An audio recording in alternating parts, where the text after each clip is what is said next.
जिस तन लागे वो तन जाने, कोई ना जाने प्रीत पराई। नमस्कार, मैं नितिन कुमार और आप देख रहे हैं निर्वैर समाचार। व्यापार बचाओ आंदोलन मेरठ के सेंट्रल मार्केट में शुरू हो गया है।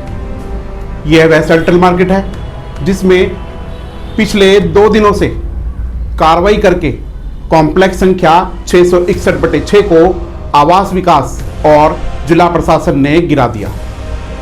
आपको बता दें कि इस कॉम्प्लेक्स में 22 दुकानें थी और इन्हीं 22 दुकानों से लगभग 100 परिवारों का गुजारा चलता था। इन्हीं 22 दुकानों से बच्चों की फीस जाती थी। इन्हीं 22 दुकानों से बूढ़े माँ बाप की दवाई भी आती थी।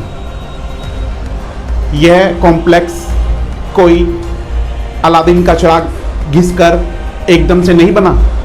यह कॉम्प्लेक्स लगभग पिछले 35 सालों में बनकर तैयार हुआ है। व्यापारियों का आरोप है कि आवास विकास के अधिकारियों ने मोटी रकम लेकर, मोटी घूस लेकर इन दुकानों को बनवाया और आज हमें चोर साबित कर रहे हैं। चोर साबित करके हमें और हमारे व्यापारिक प्रतिष्ठान को ढहा दिया गया।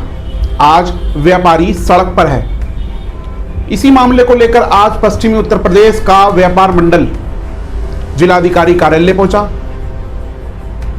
अध्यक्ष पंडित आशु शर्मा ने मुख्यमंत्री के नाम ज्ञापन सौंपकर व्यापारियों की तरफ से मांग की है कि व्यापारियों को उचित मुआवजा दिया जाए और सबसे पहले कार्रवाई उन आवास विकास के भ्रष्ट अधिकारियों के खिलाफ हो जिन्होंने मोटी रकम लेकर इस कॉम्प्लेक्स को बनवाया, इस मार्केट को बनवाया। आज व्यापारी सड़क पर है। वहीं सेंट्रल मार्केट में बड़ा आंदोलन शुरू हो गया है आवास विकास के खिलाफ। यह आंदोलन अनिश्चितकाल धरने में तब्दील हो गया है। अब अनिश्चितकाल के लिए सेंट्रल मार्केट बंद हो गई है। व्यापारी सड़क पर है और एक ही मांग कर रहा है कि सबसे पहले कार्रवाई उन भ्रष्ट अधिकारियों के ऊपर हो जिन्होंने मोटी घूस लेकर इस अवैध कॉम्प्लेक्स को बनवाया था। और आज इस मंच के माध्यम से मैंने अभी मीडिया से भी कहा, आप फिर कह रहा हूं, और आवास विकास के अधिकारी और एलआईयू के लोग और जिला प्रशासन के लोग जो अगर यहां सुन रहे हो तो मेरी आवाज वहां तक पहुंचे और अपने उच्च अधिकारियों के बात बता दें कि आवास विकास के जिन अधिकारियों के खिलाफ एफआईआर दर्ज की गई है वो पहले अब जेल भेजे जाए, उनके खिलाफ कार्रवाई हो, उसके बाद आगे कोई वार्ता हम करने के लिए तैयार है। और एलआईयू के लोग सुन रहे तो सुन रहे, बता दें कि अब एक भी ईंट इस मार्केट से हिलने नहीं देंगे। ये होटल व्यापार संघ का आप सबके साथ कंधे से कंधा मिलाकर चलने का आह्वान मैं कर रहा हूं। साथियों, अपनी संख्या बढ़ाइए, अपने आंदोलन को और तेज कीजिए। संयुक्त व्यापार संघ कंधे से कंधा मिलाकर आपके साथ खड़ा है, इसी आशा विश्वास के साथ कि बढ़ते कदम अब रुकने ना पाएंगे, बढ़ते कदम अब रुकने ना पाएंगे।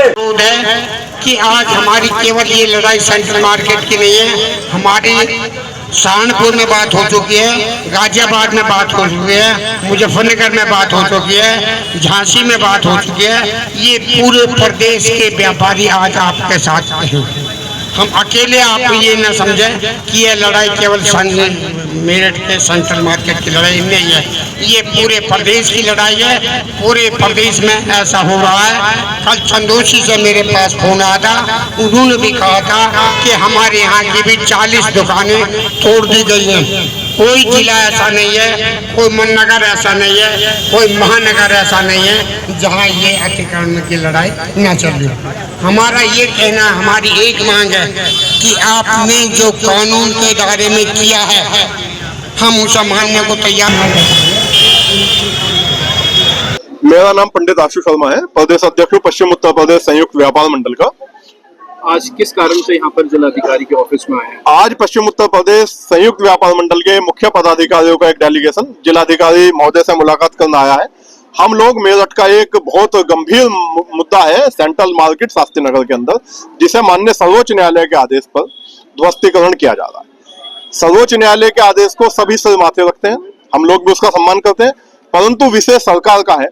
सरकार के द्वारा वहां लगभग सभी को ये पता है कि 40 सालों से विगत सेंट्रल मार्केट चली आ रही है और सेंट्रल मार्केट कोई अलादीन का चिराग इसके एक दिन में खड़ी नहीं हो गई, वो सैकड़ों सालों में वहां बनी। वहां पर जो आवास विकास परिषद के भ्रष्ट अधिकारी थे, लगभग 40 अधिकारियों के विरुद्ध मुकदमे दर्ज किए गए सर्वोच्च न्यायालय के द्वारा, परंतु विडंबना यह है कि अभी तक उन अधिकारियों की भी गिरफ्तारी नहीं की गई। सबसे पहले तो उन भ्रष्ट अधिकारियों की गिरफ्तारी होनी चाहिए थी, उसके उपरांत वहां के व्यापारियों के लिए सरकार को पुनर्व्यवस्था करानी चाहिए थी। आवास विकास परिषद के द्वारा वहां व्यापारियों के लिए कॉमर्शियल भूखंड उपलब्ध कराए जाने चाहिए थे, उनके निर्माण के लिए सरकार को मुआवजे की घोषणा करनी चाहिए थी, क्योंकि पिछले 40 साल से हमारा व्यापारी वहां तमाम तरीके के tax, GST, sale tax, income tax, house tax, बिजली का बिल, तमाम तरीके के टैक्स सरकार को देता चला रहा है। कोई अपराधी नहीं है। जिस तरह से बुलडोजर के द्वारा वहां के व्यापारियों के बने बनाए भूखंड और कॉमर्शियल दुकानें और ऑफिस गिराए गए, वो बहुत निंदनीय है। आज हमने माननीय मुख्यमंत्री जी से मांग की है कि वहां के व्यापारियों को आवास विकास परिषद के द्वारा कॉमर्शियल भूखंड का आवंटन किया जाए और इसके अतिरिक्त वहां के व्यापारियों को बनाने के लिए सरकार मुआवजा भी घोषित करे।